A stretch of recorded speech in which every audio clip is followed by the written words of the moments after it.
दाइ नमस्ते। नमस्कार। अब राजसभाको अबको योजनाहरू होइन पोखरामा लगायत अनि यो हस्ताक्षर सङ्कलन गरिराख्नु भएको छ, कति हस्ताक्षर सङ्कलन भयो अथवा के छ भावी योजना? अनि रवि लामिछानेज्यूलाई चाहिँ जुन उहाँ एउटा अन्यायमा परिराख्नु भएको छ होइन, समग्रमा एउटा भनिदिउँ न।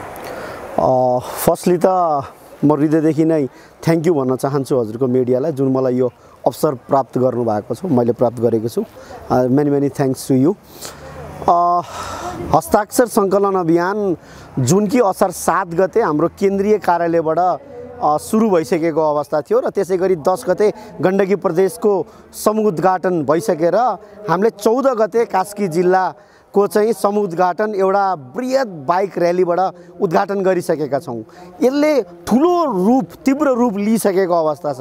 अहिले थामी नसक्नु सिग्नेचर्सहरू हामीले दैनिक प्राप्त गरिरहेका छौँ। त्यो भनेको साँच्चै नै यो 2/3 सरकारले एउटा दम्ब देखाएर राजनीति प्रतिशोध गरेको मैले तपाईँलाई जानकारी गराउन चाहेँ। जुन यो राजनीति प्रतिशोध भनेर पटक पटक हाम्रो पार्टी सभापतिमाथि धेरै ठाउँमा मिडियाहरूमा आइरहेको छ, त्यो सबैजनालाई अवगत छ। म त्यतातिर थोरै ध्यान केन्द्रित गर्न चाहिनँ। जुन यो हस्ताक्षर अभियान जुन हामीले राखेका छौँ, यो देशको 77वटा जिल्लामा एकदम तीव्र गति रूपले गइसकेको पनि मैले अस्ति भर्खरै मात्र हाम्रो जुन सहकोषाध्यक्ष दीपक बोराज्यूसँग कुराकानी गर्दाखेरि त्यहाँ प्राप्त गरेको थिएँ। उहाँ यसको संयोजक पनि हुनुहुन्छ र उहाँले टोटलै केन्द्रदेखि नै यसलाई ह्यान्डलिङ गरिराख्नु भएको छ।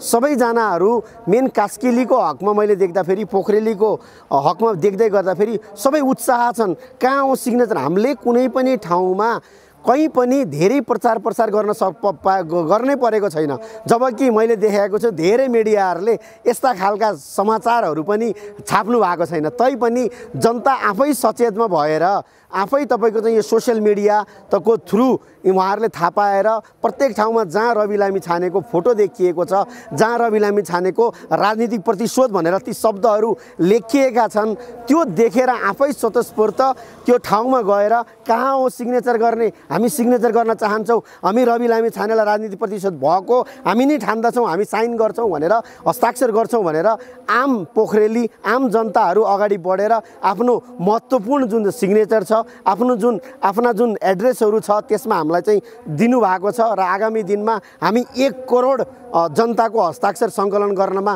पक्कै पनि यसमा चाहिँ सक्षम हुन्छौँ, हामी आगामी सफल हुन्छौँ भन्ने चाहिँ सोचका साथमा हामी अगाडि बढ्दैछौँ। राष्ट्रिय स्वतन्त्र पार्टी अबको परिवर्तन हो। राष्ट्रिय स्वतन्त्र पार्टी एउटा युवाको अब आशा हो। जसरी एउटा रवि लामिछानेको भरमा 21वटा सांसदको यहाँ जन्म भएको थियो, सबैजनालाई 2079 को म चाहिँ चुनावको हिसाबले तपाईँको चाहिँ सम्झन चाहन्छु, स्मरण गराउन चाहन्छु।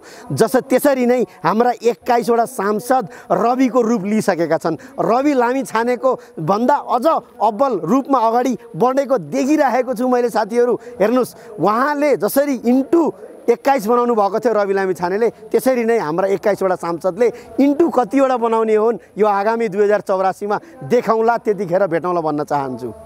Thank you.